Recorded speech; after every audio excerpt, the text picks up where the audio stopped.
আবারও চলে আসলাম একটা নতুন ব্লগ নিয়ে। তো হ্যালো এভরিওয়ান, আসসালামু আলাইকুম। কেমন আছেন সবাই? আশা করি সবাই ভালো আছেন। আর যে যেখান থেকে আমার এই ব্লগটি দেখছেন অবশ্যই কমেন্ট করে জানাবেন। তো চলেন দেখি কোথায় যাই।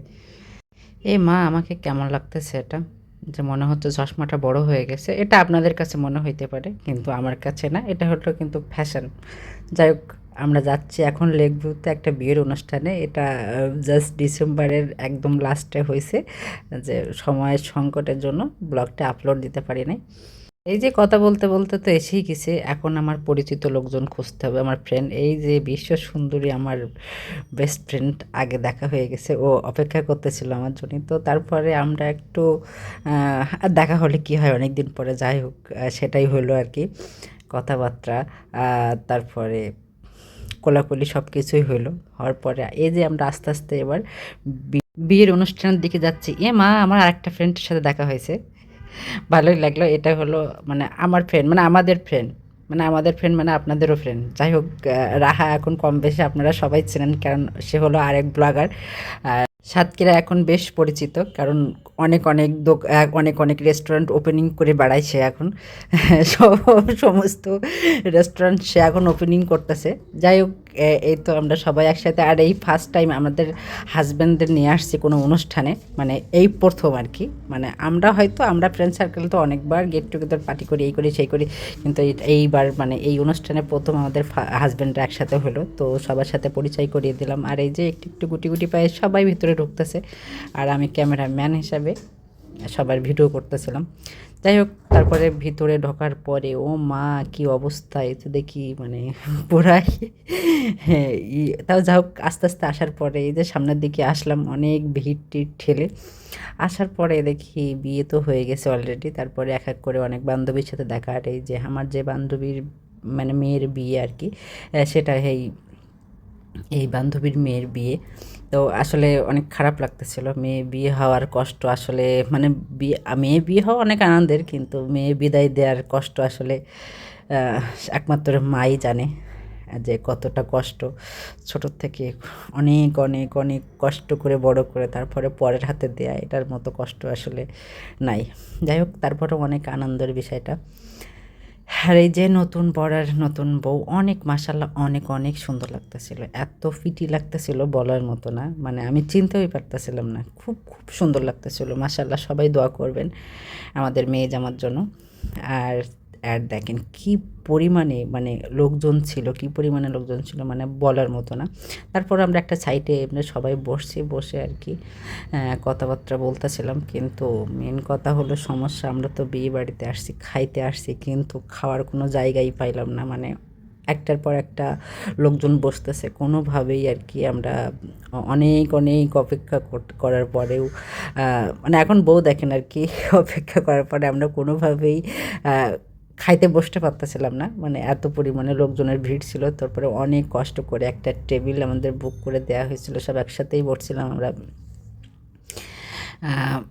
ফ্রেন্ডরা মিলেই আর কি।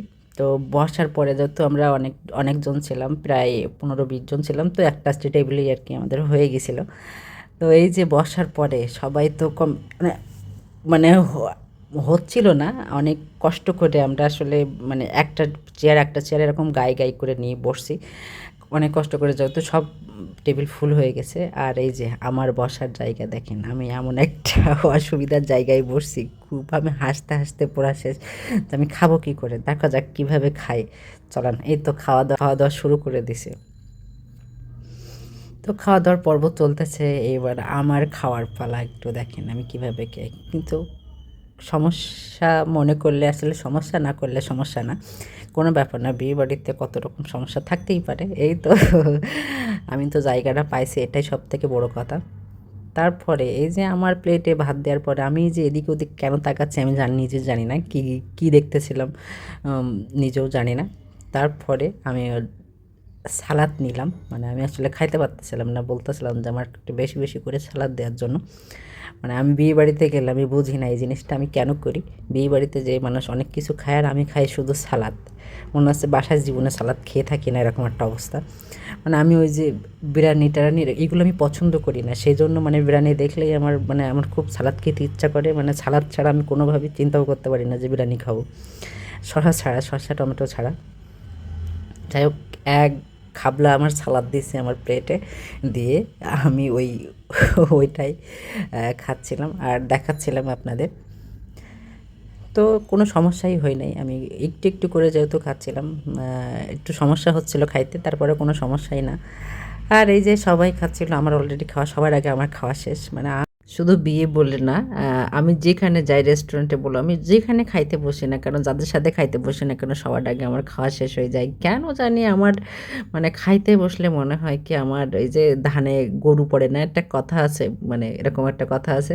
তো সে আমার এরকম একটা অবস্থা, মানে আমি খাইতে বসলে কোনোভাবেই আমি আস্তে আস্তে খাইতে পারি না, স্লোলি খাইতে পারি না, আমি তাড়াহুড়ো করে খেয়ে তারপরে বসে থাকি।